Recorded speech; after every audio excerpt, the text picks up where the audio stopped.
अस्सलाम वालेकुम नाजरीन, मैं हूं आपका मेज़बान मोहम्मद मोहसिन। उम्मीद है आप सब ठीक ठाक फिटफाट होंगे। नाजरीन, आज मैं आपकी मुलाकात एक बहुत ही प्यारी सी एंकर से करवाने जा रहा हूं। आइए इनसे कुछ खट्टे मीठे सवालात करते हैं, थोड़े लाइट और थोड़े डीप से। अस्सलाम वालेकुम। वालेकुम अस्सलाम। कैसी हैं आप? मैं बिल्कुल ठीक।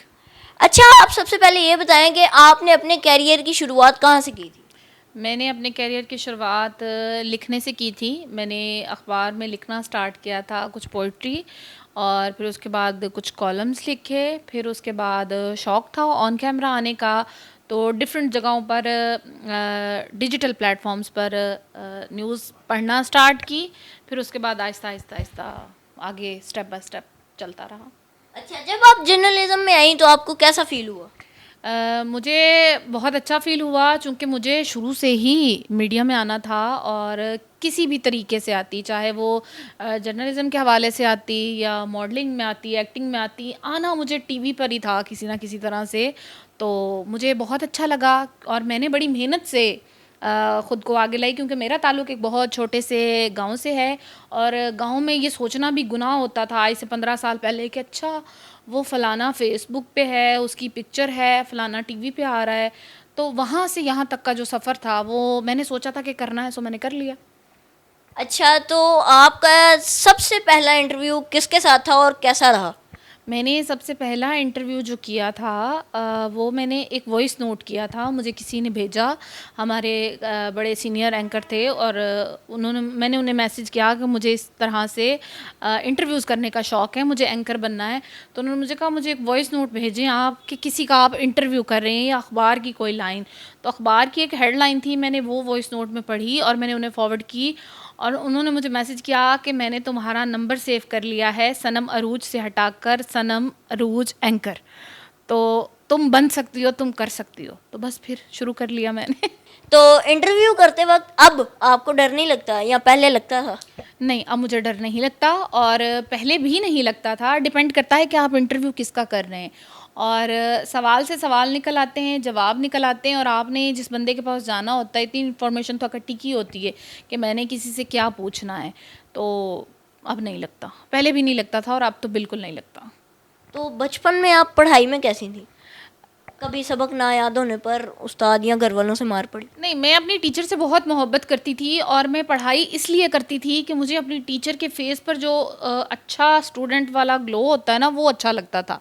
तो मैं ये नहीं सोचती थी कि मैं अच्छा पढ़ रही हूँ, बुरा पढ़ रही हूँ। मुझे ये चीज़ खुशी देती थी कि टीचर से शाबाश मिलेगी, टीचर पास बिठाती हैं, प्यार करती हैं, तो मुझे पढ़ना है। तो ये सोच के मैं पढ़ती थी। अच्छा, तो मैंने सुना है कि आपको सिंगिंग का भी शौक़ है। मुझे शौक़ है, लेकिन मेरी आवाज़ बहुत बुरी है। नहीं, तो कहाँ से सीखी सिंगिंग? नहीं, मैंने सीखी नहीं है, कोशिश है, तो इन फ्यूचर देखते हैं। तो मैंने सुना आपको शायरी का भी शौक़ है। हाँ, शायरी का मुझे शौक़ है, और मैं लिखती थी, अभी भी लिखती हूँ थोड़ा बहुत, लेकिन पहले ज़्यादा लिखती थी, अब फिर लिखा करूँगी। लिखा है मैंने, काफ़ी लिखा है, पब्लिश भी काफ़ी करवाया है। अच्छा, तो हमारी ऑडियंस के लिए कुछ गुनगुना दें या कोई शायरी।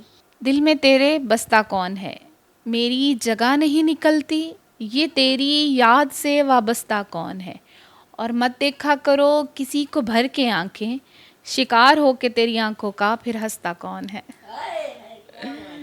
अच्छा, तो आपको जो है घर में सबसे ज़्यादा डांट किससे पड़ती है या पड़ती थी? मुझे डांटने वाला कोई नहीं है। कोई पैदा नहीं हुआ, मैंने अपने अब्बू को डरा के रखा हुआ है। मैं घर में सबसे छोटी हूँ, और बहुत लाडली, और अब्बा बहुत पैम्पर करके रखा उन्होंने हमेशा।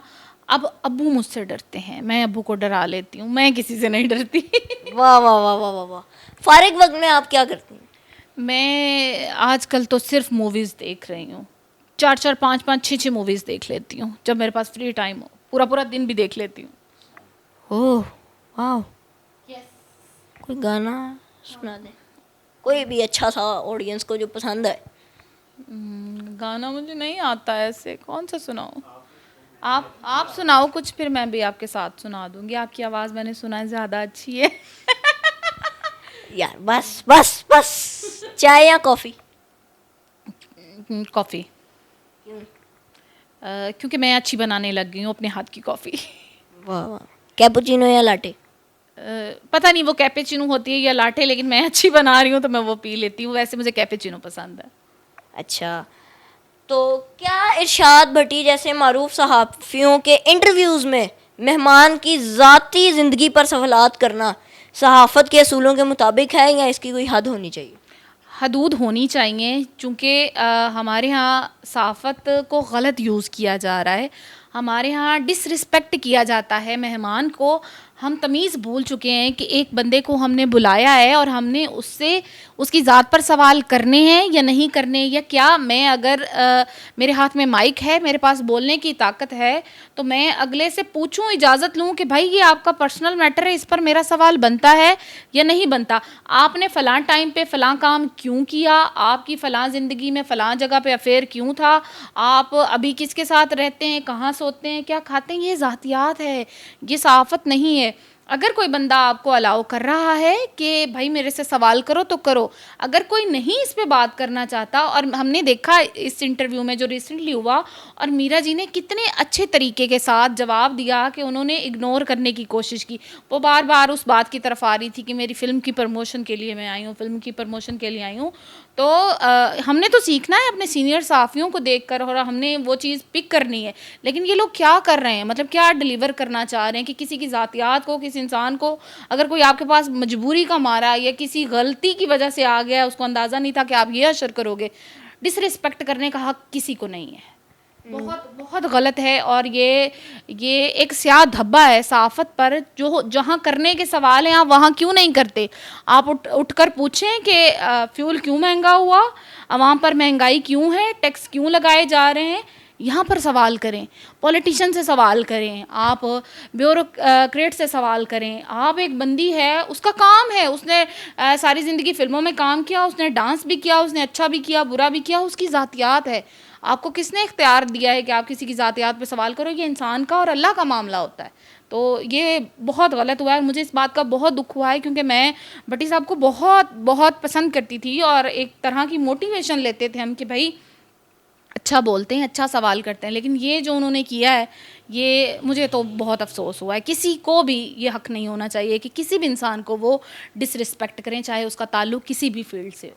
क्या सहाफ़त में किसी इंटरव्यू में मेहमानों की इज़्ज़त का ख्याल रखना ज़रूरी है? बिल्कुल ज़रूरी है। आपका मेहमान है, आपने बुलाया है, और इजाज़त के बग़ैर सवाल आपको नहीं करना चाहिए। और मेहमान को भी ये करना चाहिए कि आप जिस बंदे के पास जा रहे हैं, चूँकि अब है व्यूज़ का चक्कर, अब इज़्ज़त बेइज़्ज़ती का सवाल बहुत पीछे रह गया, अब है व्यूज़ का चक्कर।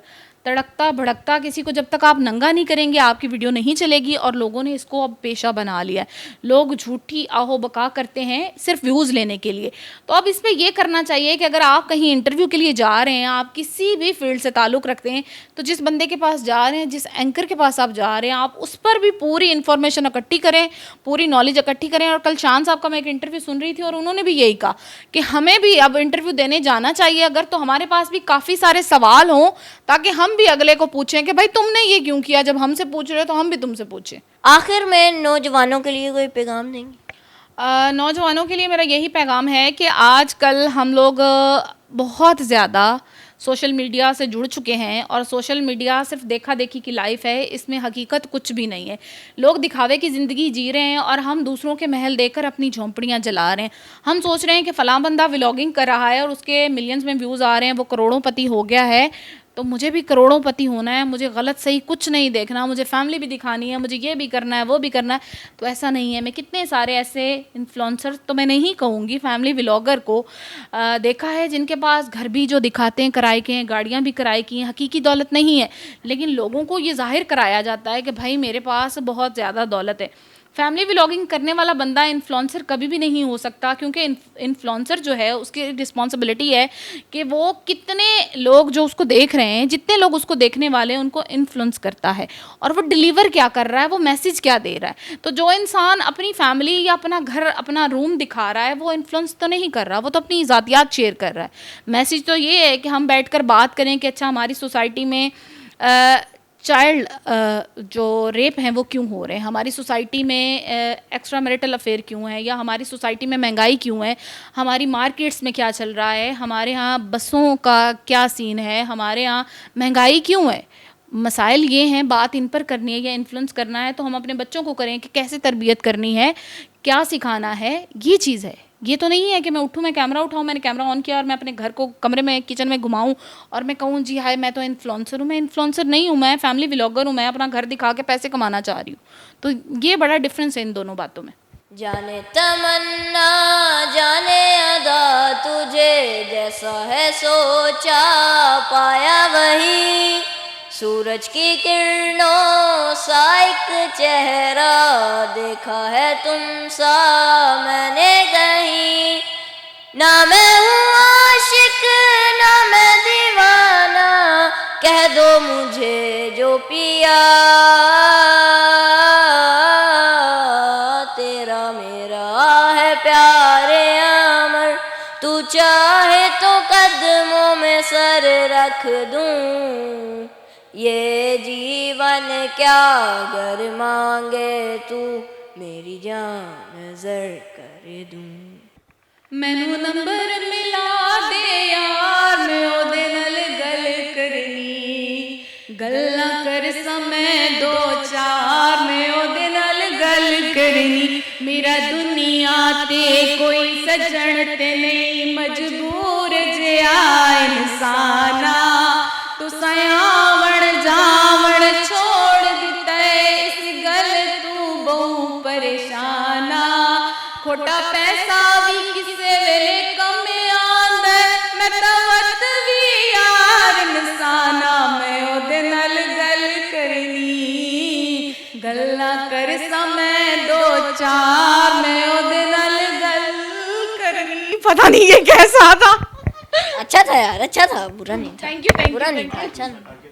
हमसे वो मिला ही नहीं है सदियों से, तरस गए थे हम यार के साथ को, उस बेवफा का दिल काट के देखना है, वो किसके लिए रोया था कल रात को, उस बेवफा का दिल काट के देखना है, वो किसके लिए रोया था कल रात को।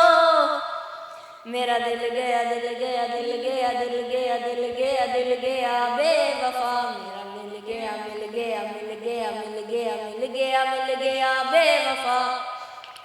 मुझे तो रुलाया ही है, मुझे तो हंसाया ही नहीं, मुझ में कमी क्या थी यार ने बताया ही नहीं, तेरी ही गली से मेरा गुजरा जनाजा था, मैंने आवाज दी थी तू बाहर आया ही नहीं, तेरे कोलों चूर होके यानी मजबूर होके हो पे लग गई मैं, पागल बनाई पैया जमा ही हिलाई पैया, नशियां ते लग गई मैं, हो जानी है मेरा दुश्मन मैं ऐसी नजर उतारूंगी, तू बीच में आ ना दुनिया जाली को मैं ही मारूंगी, वो गला भी मेरा काटे तो कोई बात नहीं, मैं काट नहीं सकती उसकी बात को, उस बेवफा का दिल काट के देखना है, वो किसके लिए रोया था कल रात को। मज़न मैं ये आपके लिए एक माया गा देती हूँ, वैसे मेरी को ख़ास प्रैक्टिस नहीं है। कोई कोले विच दई माया, कोई कोले विच दई माया, ओ मक्खी तेरे मुंह ते बवे, सानू पुजदी नहीं माया। वाह वाह वाह वाह, क्या बात क्या बात। चलें जी, बहुत शुक्रिया आपका अपना कीमती वक्त निकाल के हमारे पास आने का। खूबसूरत खूबसूरत एंकर आपके साथ मौजूद थे, मैं थी और मेरे साथ सीनियर मुअज़्ज़िन नाज़िम। मैं किधर से सीनियर हूँ? सीनियर है। नहीं आप सीनियर हो आप। अरे नहीं, लड़कियों को सीनियर नहीं कहते। चलो फिर मैं ही सीनियर बड़ा हूँ। होना पड़ता है। नहीं फिर मैं ही सीनियर हूँ। उम्मीद है आप सबको ये इंटरव्यू बहुत अच्छा लगा होगा, अगर अच्छा लगा तो मुझे कमेंट्स में ज़रूर बताइएगा। इंशाल्लाह मुलाकात होगी अगले प्रोग्राम के साथ, तब तक के लिए अल्लाह हाफिज़।